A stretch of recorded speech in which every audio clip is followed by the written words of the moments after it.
Здравствуйте, дончане и все жители Донецкого края. Я заместитель министра обороны Донецкой Народной Республики от имени министра обороны и по его поручению, то есть по поручению Стрелкова Игоря Ивановича, делаю обращение к жителям города. В первую очередь к мужчинам. Приходите в народное ополчение Донбасса. Спасите свой город. Враг стоит у наших стен, он подтягивает резервы и готовит то, что сейчас происходит в Славянске. Сегодня ночью город Славянск подвергнут удару реактивными системами залпового огня «Град». Неоднократно подвергнут. То есть хунта перешла последнюю черту. Она начала применение оружия, которое по некоторой квалификации близко к оружию массового поражения. Это повторение того, что было в войне в Грузии 8.08.08 года. То есть налицо военное преступление. По мирному городу ночью применялся «Град». Неоднократно залпами широкоствольные системы стреляли по городу.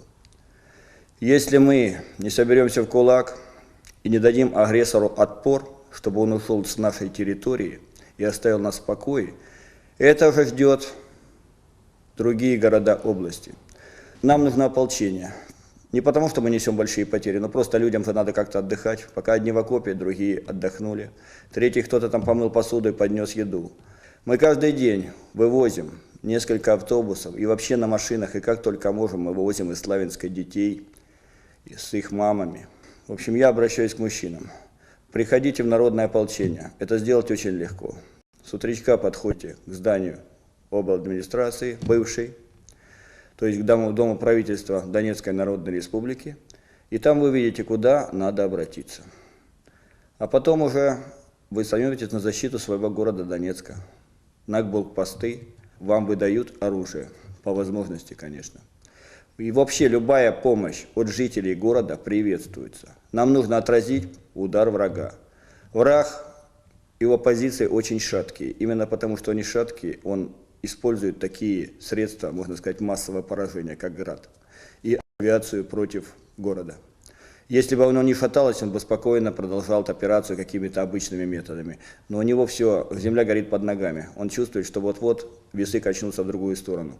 Может быть, прозреют жители Западной Украины, которые поймут, что они ведут войну не с террористами, а их сыновья ведут войну с простыми людьми, бывшими украинцами и жителями Донецкой Народной Республики. Я призываю всех мужчин на мобилизационные пункты, всех бывших офицеров, всем вам найдется работа. По специальности или не совсем по специальности, поскольку у нас здесь нет авиации, ракетных систем и так далее, но у нас много что есть. И мы вас призываем, придите к нам, ваша помощь крайне необходима.